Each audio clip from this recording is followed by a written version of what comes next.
जय हिंद। बंगाल पे अंग्रेज़ों ने कैसे अधिग्रहण किया, पिछले वीडियो में बात हुआ। तो उसमें 2-3 डेट है जिसको फिर हम लोग रिवाइज करते हैं। पहला डेट है हॉलवेल, जो कहता है ब्लैक होल की घटना के बारे में। शायद बहुत सारे इतिहासकार इसको काल्पनिक बताते हैं, लेकिन यह हुआ कब था? तो 20 जून 1756 ईस्वी को। 20 जून 1756 ईस्वी को एक डेट ये वाला याद रखना है, और एक डेट याद रखना है कि जब सिराजुद्दौला अलीनगर की संधि करता है 9 फरवरी 1757 ईस्वी को। 9 फरवरी, कहीं कहीं जून भी लिखता है, लेकिन 9 फरवरी ही ज़्यादा एक्यूरेट होगा। 9 फरवरी 1757 ईस्वी को। उसके बाद आप देखे होंगे कि प्लासी के युद्ध की पृष्ठभूमि बनती है, और प्लासी का जो युद्ध होता है आपका 23 जून 1757 ईस्वी को।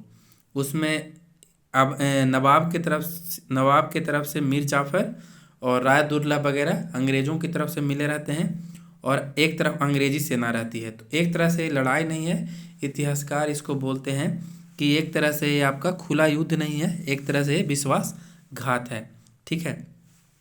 इसके बाद क्या होता है कि सिराजुद्दौला को तो मार दिया जाता है। सिराजुद्दौला मर जाता है, तो उसके बाद ये लोग क्या करते हैं कि अब बंगाल में पूरा का पूरा सत्ता जो है आपका अंग्रेज़ों के पास आ जाता है। अंग्रेज़ किंग मेकर की भूमिका में आ जाते हैं।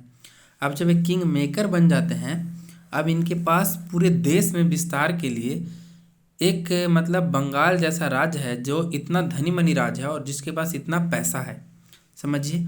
उसके बाद क्या करता है, जब मीर जाफ़र को ये लोग वहाँ का नवाब बनाते हैं, तो वह इनको बंगाल के 24 परगना की जमींदारी देता है। पहले हम लोग बात किए हैं। उसके बाद क्या होता है कि मीर जाफ़र इनका मांग बढ़ते जाता है, और राज्य की स्थिति इतनी भी अच्छी नहीं होती है कि मीर जाफ़र उनकी सारी मांगों को पूरा करे। तो क्या होता है कि मीर जाफ़र उनको पैसे देने से इनकार करने लगता है। तो ये लोग क्या करते हैं कि मीर जाफ़र को हटा देते हैं। मीर जाफ़र को हटाते हैं और बनाते हैं किसको? मीर कासिम को।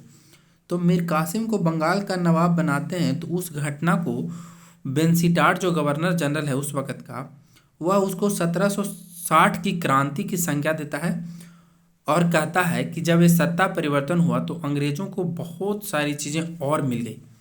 लेकिन मीर कासिम भी दूरदर्शी था। मीर कासिम जैसे सत्ता संभाला, तो पहले तो ये वहाँ का कार्यकारी गवर्नर जो था हॉलवेल, उसके साथ समझौता करके सत्ता लेता है। लेकिन सत्ता लेने के बाद होता है क्या कि यह सत्ता के दबाव से बचने के लिए अपनी राजधानी, जो उस वक़्त मुर्शिदाबाद था, उसको वहाँ से मुंगेर लेके चला जाता है। और जब मुंगेर ले जाता है, तो वहाँ पे अपनी सेना का सुदृढ़ीकरण करता है यूरोपीय मॉडल के आधार पे, और तोप और बंदूक जैसे तोप और बंदूक जैसे कारखाने भी स्थापित करता है। ठीक है। और क्या करता है कि अपनी जो उसकी नौकरशाही है उसको भी पुनर्गठित करने का प्रयास करता है। इसके बाद जो दस्तक जो इनका था, दस्तक के दुरुपयोग पर पूरी तरीके से प्रतिबंध लगाता है। जैसे ही दस्तक के दुरुपयोग पर प्रतिबंध लगाता है, अंग्रेज़ों का कान खटकता है, और अंग्रेज़ सोचता है कि हम लोगों ने गलती कर दिया। तो अंग्रेज़ अब इसको हटाने के लिए जोड़ लगाने लगता है। एक करता है कि जो नवाब आंतरिक व्यापार पर 1763 में जो प्रतिबंध लगा था उसको पूरी तरीके से समाप्त कर दिया था। उससे कंपनी और नवाब के बीच तनाव आया था। 1763 ईस्वी में जो भी कर था आंतरिक व्यापार पर लगा, सभी जो कर था उसको ही समाप्त कर देता है, और एक राजस्व में वृद्धि के लिए एक और कर लगाता है जिसको बोला जाता है खिजरी जमा। खिजरी जमा एक कर लगाया जाता है जो कि सभी पे लगाता है, ये अंग्रेज पे, क्या अंग्रेज, क्या देसी, क्या विदेशी, सभी पे। तो अब क्या होता है कि इसके विरुद्ध में अंग्रेज षड्यंत्र करने लगता है, और इसको हटा करके पुनः मीर जाफ़र को बनाता है। अब तो मीर कासिम को वहाँ से भागने के सिवा कोई चारा बचा नहीं, तो मीर कासिम वहाँ से भाग करके अवध के नवाब के यहाँ शरण लेता है। अवध का नवाब उस वक़्त था शुजाउद्दौला। शुजाउद्दौला से शरण मांगता है, और वहाँ पहले से एक बैठा हुआ है मुग़ल बादशाह शाह आलम द्वितीय। आप कहानी जान रहे हैं, शाह आलम द्वितीय बैठा हुआ है। अब ये तीनों मिलता है, कौन कौन? अवध का नवाब शुजाउद्दौला, मुग़ल बादशाह आपका शाह आलम द्वितीय, और आपका मीर कासिम। तीनों मिल करके अंग्रेजों से युद्ध लड़ता है, उसी युद्ध को कहते हैं बक्सर का युद्ध, जो कि 22 अक्टूबर 1764 ईस्वी को लड़ा गया था। अब आपसे कभी कभी पूछता है कि जो प्लासी का मैदान है, प्लासी का मैदान है कहाँ? तो प्लासी का मैदान है पश्चिम बंगाल में, ठीक है। और बक्सर का जब युद्ध होता है 22 अक्टूबर 1764 ईस्वी को, तो इसमें भी अंग्रेज की सेना का नेतृत्व करते हैं हेक्टर मुनरो, और ये नवाब की तरफ, इन लोगों की तरफ से मीर कासिम की जो सेना था उसका नेतृत्व करता है गुरगिन खान। मीर कासिम की सेना का नेतृत्व करते हैं गुरगिन खान। अब ये लोग पराजित हो जाते हैं, बक्सर के युद्ध में ही पराजित हो जाता है। तो कहा जाता है कि प्लासी का युद्ध तो विश्वासघात था, लेकिन बक्सर का युद्ध सैन्य कुशलता का परिणाम था। यहाँ अंग्रेज इन लोगों से भारी पड़ता है और बक्सर के युद्ध में बुरी तरीके से इन लोगों की पराजय हो जाती है। अब क्या हो गया कि बक्सर के युद्ध का परिणाम क्या हुआ कि बक्सर का युद्ध सैन्य दृष्टिकोण से अंग्रेजों की बहुत बड़ी सफलता थी, ठीक है। अब यह तय हो गया कि अंग्रेज ही भारत में शासन करेगा, और अब ये लोग बंगाल पे और अधिक कब्जा कर लिया। अब बंगाल की सारी संपदा इन लोगों के हाथ में थी।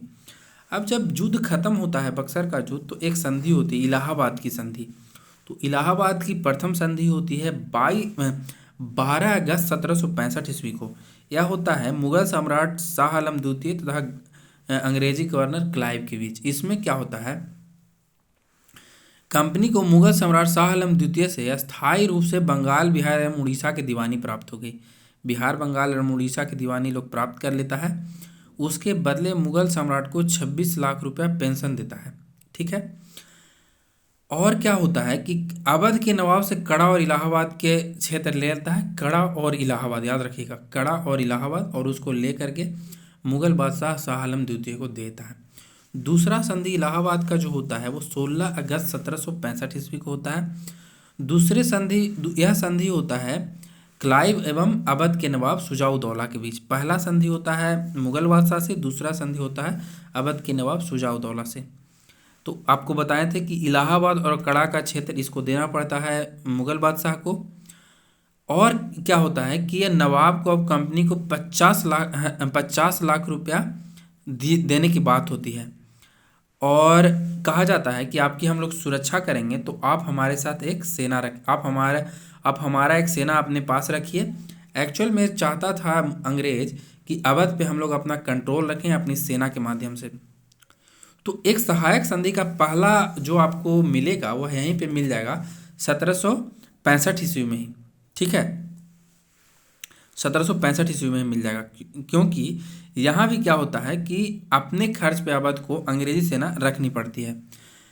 कंपनी को अवध में कर मुक्त व्यापार की छूट दी गई, और बनारस और गाजीपुर के क्षेत्र में अंग्रेजों की संरचना में जागीरदार बलवंत सिंह को अधिकार दिया गया, हालांकि अवध के राज के अधीन ही माना गया। तो ये सब काम वहाँ पे होता है। तो इससे जो क्वेश्चन आता है उसको भी हम लोग 2-4 क्वेश्चन देख लेते हैं। पहला तो यहाँ पे एक क्वेश्चन आता है कि निम्नलिखित में से कौन एक, हम क्वेश्चन पहले डिस्कस कर चुके हैं, निम्नलिखित में से कौन एक मुगल सम्राट द्वारा नियुक्त बंगाल का अंतिम गवर्नर था? गवर्नर पूछेगा या फिर आपसे पूछेगा कि अंतिम सूबेदार। तो बंगाल का अंतिम सूबेदार था आपका मुर्शीद कुली खान, जिसको कि फर्रुखसियर नियुक्त करता है 1717 ईस्वी में, ठीक है। एक क्वेश्चन और आता है कि निम्नलिखित में कौन सा युद्ध था जिसने भारत में ब्रिटिश प्रभुत्व को प्रारंभ किया? तो ब्रिटिश प्रभुत्व को प्रारंभ करता है प्लासी का युद्ध। प्लासी का युद्ध जो 23 जून 1757 ईस्वी को लड़ा गया था, यह प्रारंभ करता है, ठीक है।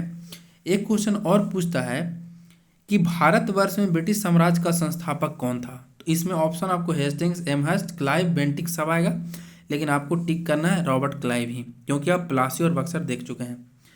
फिर है कि निम्नलिखित में से किसे स्वर्ग से उत्पन्न सेना नायक कहा गया है? तो इसमें भी आप टिक कीजिएगा रॉबर्ट क्लाइव को ही। एक क्वेश्चन फिर आया था कि प्लासी का मैदान कहाँ स्थित है? तो अभी हमने आपको बताया था कि पश्चिम बंगाल में। एक यूपीएससी का पुराना क्वेश्चन है 2005 का, निम्नलिखित में से किसने अपनी राजधानी मुर्शिदाबाद से मुंगेर हस्तांतरित की? तो इसमें भी आपको टिक लगाइएगा मीर कासिम का। मीर जाफर वगैरह भी इसमें ऑप्शन रहेगा, लेकिन राइट आंसर होगा मीर कासिम। एक क्वेश्चन और है कि सबसे अधिक निर्णायक युद्ध जिसने अंग्रेजों के भारत में प्रभुत्व को संस्थापित किया कहेगा, तो आपका इसका आंसर होगा बक्सर का युद्ध, ठीक है। और एक क्वेश्चन और आता है कि बक्सर के युद्ध के समय दिल्ली का शासक कौन था। तो आपको अभी बताए थे हम कि शाह आलम द्वितीय ही मुगल बादशाह था, इसलिए हम लोग मान सकते हैं। ठीक है। अब बक्सर की लड़ाई के समय बंगाल का नवाब कौन था। तो उस वक्त बंगाल का नवाब था आपका मीर कासिम, नहीं मीर कासिम नहीं, गलती हो जाएगा आपका, मीर कासिम नहीं था। बक्सर के युद्ध के समय नवाब था मीर जाफ़र, क्योंकि मीर कासिम को हटा के जाफ़र को लाया गया था, इसलिए बक्सर के युद्ध के समय आपका होगा मीर जाफ़र। ठीक है, धन्यवाद।